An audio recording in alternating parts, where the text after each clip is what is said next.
Le regard perdu, le dos tourné vers la route, isolée, Anne, 38 ans, effectue ses rituels chaque jour, depuis bientôt 8 ans.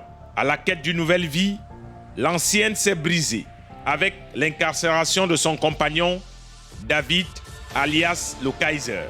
Sans père ni mère dans cette vie, elle s'est retrouvée sans repère. À la sortie de prison de Kaiser, son compagnon, elle a rejoint dans ce lieu lugubre et nauséabond. Toujours avec sa cigarette, pour lui tenir compagnie, elle est la seule femme de la bande des repris de justice qui ont trouvé refuge dans cet immeuble d'un chantier abandonné de rénovation en plein cœur de Libreville.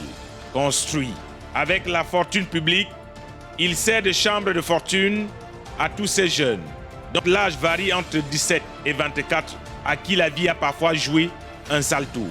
Ici, même la mort ne les effraie plus. Dans ce qu'ils appellent eux-mêmes nid de serpents, le plus dangereux est parfois le plus petit. Un monde aux allures de sans foi ni loi, les enfants qui jouent tout le temps avec le feu parce qu'ils n'ont plus peur d'être brûlés.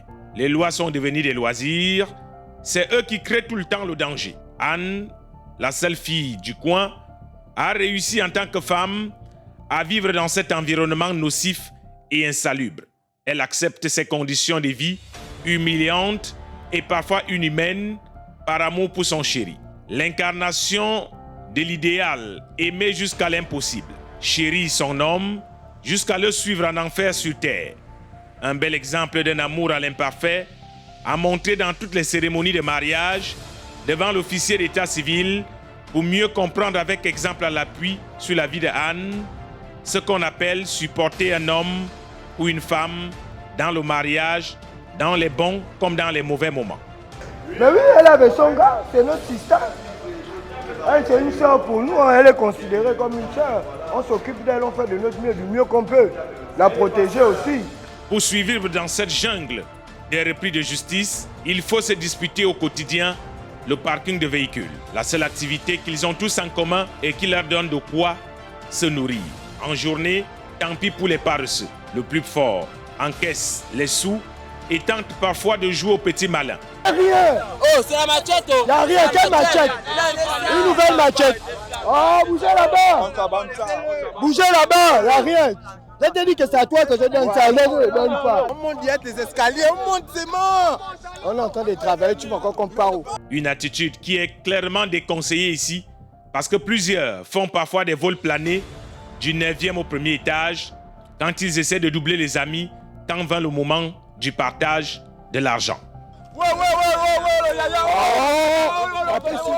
Arrêtez ça, il n'y a rien. Le n'est même pas encore parti, bougez là-bas. Bougez. En journée, certains profitent pour dormir parce qu'il n'y a pas assez d'espace viable pour tous. La loi est simple, celui qui ne travaille pas ne mange pas. Celui qui n'a pas cotisé, c'est un cantino.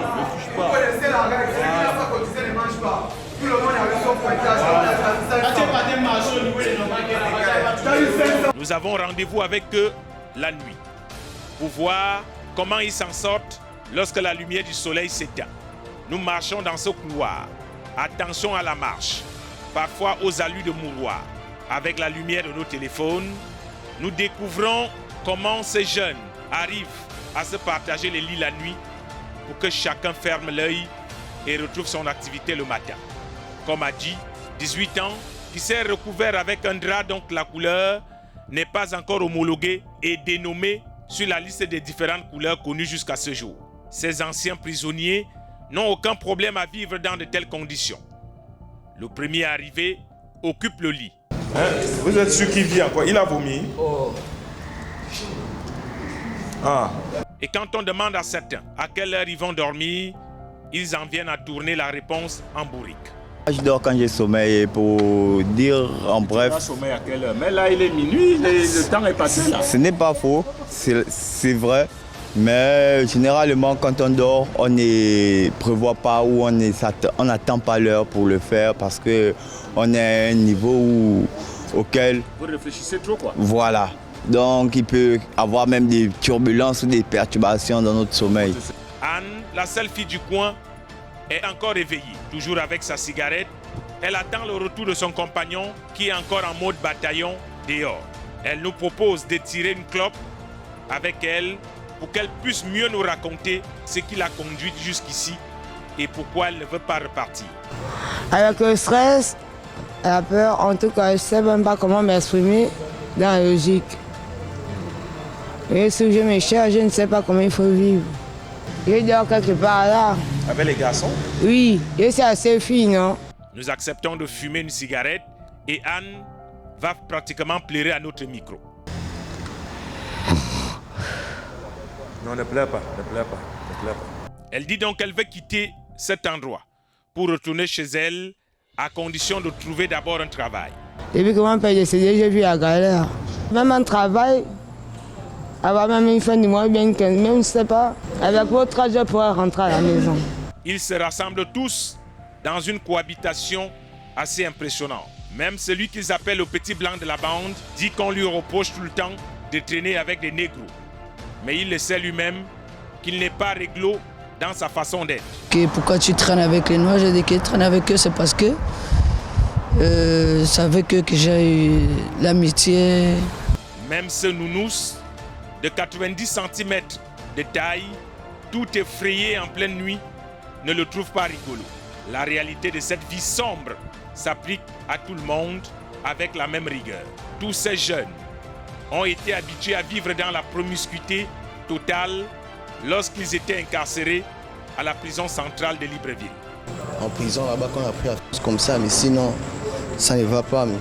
La prison centrale, justement, c'est là-bas que nous allons poursuivre notre enquête. Nous entrons rendre visite à certains prisonniers. Et dans la deuxième partie de ce document, vous entendrez des témoignages effroyables, en caméra cachée, du calvaire que vivent certains détenus dans la prison centrale de Libreville. Prison entre nous-mêmes, je peux laisser l'un de mes frères, l'un de mes amis que, comme moi je pars un peu là où on m'a appelé, là où mon parent m'a appelé, reste à surveiller. L'autre, comme il sait que je ne suis pas là, il reste à manger. Quand je viens, c'est la bagarre. Mais aussi les confidences explosives d'un ancien gardien de prison. Lorsqu'un détenu tombe malade, ils vont signaler à l'infirmerie. S'il est malade à 18h, les infirmières vont monter à 3h du matin. Et quand elles vont arriver, elles vont juste amener du paracétamol. Et vous voyez, le cas de décès est trop élevé. Qu'est-ce qu'on fait en retour? On déclare que la prison centrale n'a pas de décès, 1 ou 2 ou 3, mais moi j'ai travaillé là-bas. Je connais ce qui se passe. Il y a plus de 30 à 40 décès par jour. Mais on n'en parle pas. À suivre dans la deuxième partie de ce document, l'enfer de la prison de Libreville.